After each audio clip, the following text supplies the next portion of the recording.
Assalamualaikum warahmatullahi wabarakatuh. Bapak Ibu pemirsa di rumah, jumpa lagi dalam channel Rats Organic Official. Channel ini secara berkala mengupload info-info terbaru perkembangan dalam dunia percacingan. Bapak Ibu pemirsa di rumah, saya Adam, owner Rats Organic Official Malang. Hari ini Jumat 16 Mei 2025 kita berada di lokasi area budidaya cacing di tempat kami di RAC ya. Tema yang kita angkat pada kesempatan kita kali ini adalah tema teknis ya, bagaimana cara kita merangsang pertumbuhan dan perkembangbiakan cacing. Ya, Bapak Ibu pemirsa di rumah, secara prinsip ya Bapak Ibu pemirsa, perkembangan pertumbuhan cacing itu akan normal atau ideal gitu ya, itu setidaknya dengan 3 persyaratan. Yang pertama, ketersediaan bahan organik ya, atau makanan sehari-hari cacing ya, itu ya secara konsisten harus ada di kolam budidaya ya. Bisa jadi Bapak Ibu ngasih makan setiap hari boleh bahan organik yang diberikan ya, atau 2 hari sekali atau 3 hari sekali. Yang paling penting di kolam kita itu ada ketersediaan bahan organik secara konsisten. Yang pertama itu. Yang kedua, Bapak Ibu yang membuat cacing itu akan optimal dalam tumbuh atau kembangnya, itu adalah kondisi ini kelembapan media yang pas gitu ya.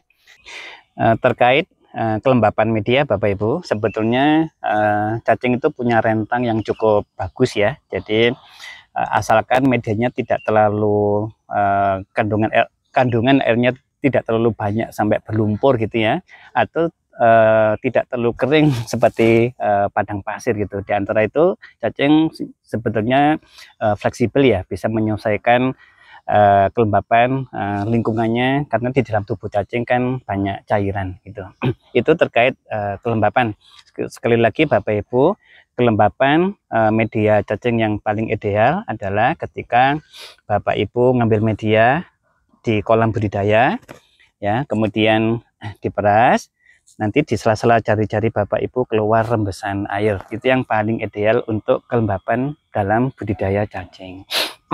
Selanjutnya Bapak Ibu, prinsip yang ketiga yang merangsang pertumbuhan dan perkembangbiakan cacing adalah tingkat kegemburan dari media. Nah, jadi kalau media gembur itu yang pertama Bapak Ibu, itu merangsang cacing untuk beraktivitas, bergerak, untuk mencari makan, untuk kawin, atau mungkin berpindah mencari lingkungan yang paling nyaman gitu ya. Itu fungsinya penggemburan.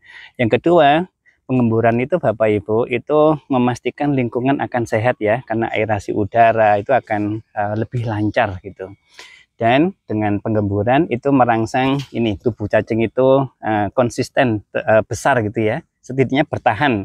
Kalau media padat itu Bapak Ibu biasanya tubuh cacing menjadi lebih kecil atau susut ya, karena lingkungan yang padat. Nah Bapak Ibu, cara mengemburkan media mungkin bisa praktek di sini ya. Jadi biasanya bagian yang pinggir itu kita taruh di tengah gitu ya.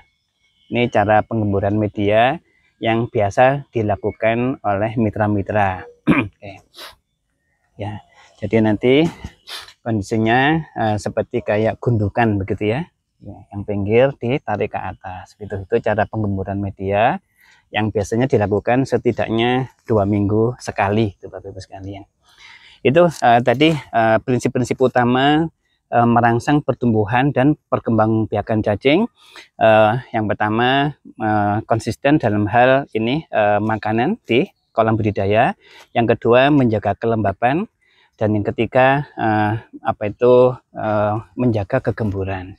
Nah Bapak sekalian, tapi kalau Bapak Ibu mau ekstra gitu ya, ada kegiatan tambahan untuk lebih merangsang pertumbuhan dan perkembangbiakan cacing, kita bisa menambahkan bakteri di kolam budidaya kita. Nanti kita lihat selanjutnya. Bapak Ibu, ini kalau ingin lebih maksimal lagi ya untuk merangsang pertumbuhan dan perkembangbiakan cacing, yaitu dengan cara penyemprotan bakteri di media kolam budidaya cacing kita. Bapak Ibu bisa melihat itu salah satu tim kita lagi melakukan penyemprotan ya. Yang disemprotkan itu adalah bakteri ya. Begini Bapak Ibu sekalian, kenapa kita penting memberikan semprotan bakteri ke kolam-kolam budidaya kita?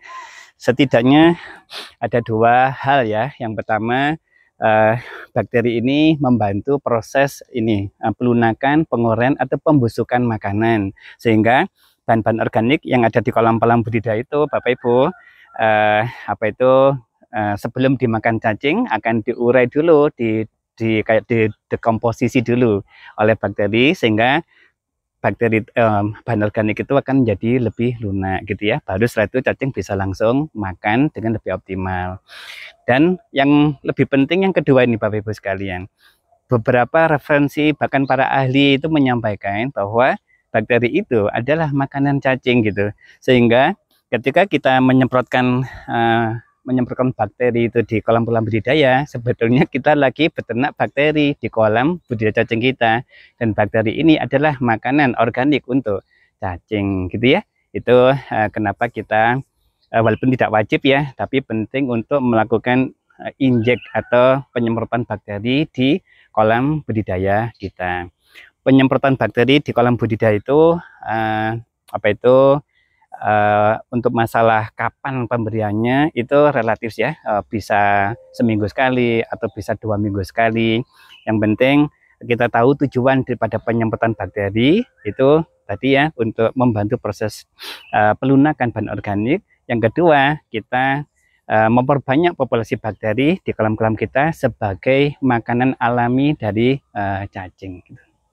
Bapak Ibu, bakteri yang digunakan bebas saja, bakteri apa saja yang positif yang jelas ya, yang Bapak Ibu bisa dapatkan di toko-toko pertanian, misalkan bakteri E4 ya, atau bakteri nitrobakter, azotobakter, atau yang lain-lain ya. Yang jelas itu bakteri-bakteri yang pro, ramah dengan tanah gitu. Nah Bapak Ibu, biasanya cara penggunaannya kita siapkan dulu tong gitu. Ini tong sekitar 50 liter ya. Ini tong untuk persiapan pencampuran bakteri.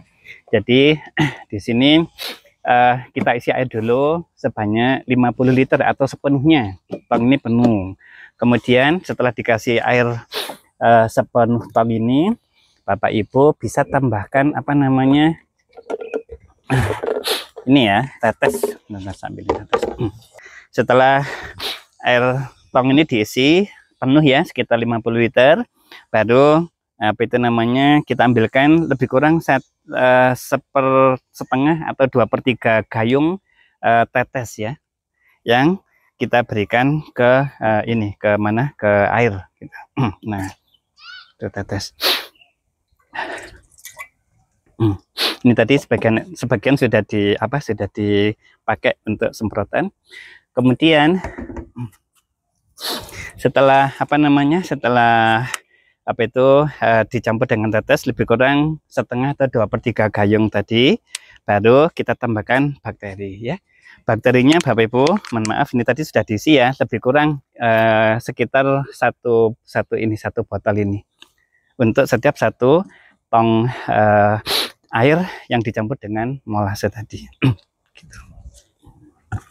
Nah setelah dicampur Bapak Ibu antara air, molase atau tetes dan bakteri, itu ditahan dulu ya selama setidaknya setengah jam. Kenapa? Karena bakteri waktu masih di botol kan dia itu mati suri ya, atau koma, belum sadar gitu. Nah begitu dimasukkan ke tong, di situ ada media air, kemudian ada molase. Lah molase itu yang membangunkan bakteri, tetes itu yang membangunkan bakteri. Bakteri bangun, bakteri mulai punya energi, bakteri mulai berkembang biak, sehingga proses itu butuh waktu lebih kurang setengah jam untuk bisa bakteri bangun, beraktivitas dan mulai berkembang biak di tong ini ya. Nah itu jadi minimal setengah jam ya, lebih lama lebih bagus, memberikan kesempatan bakteri berkembang biak di tong ini. Nah, setelah itu Bapak Ibu baru campuran ini kita masukkan ke sprayer itu, di tang sprayer ya. Baru kita semprotkan ke kolam budidaya cacing kita gitu. Baik Bapak Ibu pemirsa di rumah, itu tadi tema kita hari ini ya, merangsang pertumbuhan dan perkembangbiakan cacing ya. Sekali lagi ke prinsipnya, yang pertama ketersediaan bahan organik secara konsisten gitu ya. Yang kedua, menjaga kelembapan air, menjaga kelembapan media, dan yang ketiga menjaga kegemburan media. Dan plus satu langkah ekstra yang akan mempercepat merangsang pertumbuhan perkembangan cacing, yaitu dengan cara penyemprotan bakteri ke media-media budidaya kita secara berkala ya. Itu dari kami, dari Raje. Terima kasih, semoga bermanfaat. Assalamualaikum warahmatullahi wabarakatuh.